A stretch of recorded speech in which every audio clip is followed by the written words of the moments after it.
দর্শক, নির্বাচন প্রস্তুতির খবর জানাতে এই মুহূর্তে রায়েরবাজার উচ্চ বিদ্যালয়ে রয়েছে সহকর্মী মোহাম্মদ সায়েম।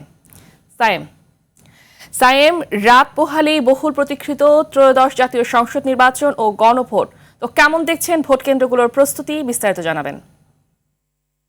বাংলাদেশে এই প্রথম বার্জার 1 কোটি মালসন, 1 কোটে পারফেকশন।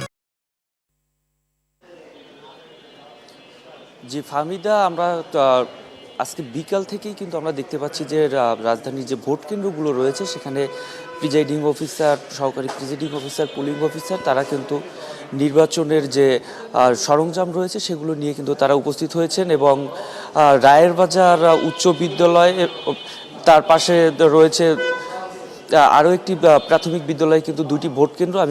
এই মুহূর্তে কিন্তু তারা সম্পূর্ণ ধরনের প্রস্তুতি তারা নিয়েছেন এবং পাশাপাশি আইন শৃঙ্খলা রক্ষাকারী বাহিনীর সদস্য যারা রয়েছেন তারাও কিন্তু এখানে কঠোর অবস্থানে রয়েছেন। আমরা বিকাল থেকেই কিন্তু আমরা দেখতে পাচ্ছি যে আনসার ভিডিপির সদস্যরা, পুলিশের সদস্যরা এবং ভোট আয়োজনের ক্ষেত্রে যারা কাজ করে থাকেন, প্রিজাইডিং অফিসার, পুলিং অফিসার সহ অন্যান্য অফিসার যারা রয়েছেন তারা সকলেই কিন্তু এখানে তাদের যে নির্বাচন প্রস্তুতির যে কাজগুলো সেগুলো কিন্তু তারা সম্পন্ন করে রেখেছেন। এই মুহূর্তে যেটা বলা চলে যে নির্বাচন অনুষ্ঠানের জন্য কিন্তু এখানে সব কিছুই প্রস্তুত করা রয়েছে। শুধুমাত্র নির্ধারিত যে সময় সকাল 7:30 ভোটাররা যদি এখানে ভোটাররা আসলেই নির্বাচনে ভোট গ্রহণ শুরু হবে। নির্বাচনের জন্য সম্পূর্ণ প্রস্তুতি কিন্তু তারা নিয়েছেন। আমরা এখানকার যারা প্রিজাইডিং অফিসারের দায়িত্বে যারা রয়েছেন আমরা তাদের সাথে কথা বলে কিন্তু এমনটাই জানতে পেরেছি।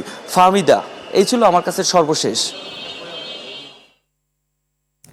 ধন্যবাদ আপনাকে।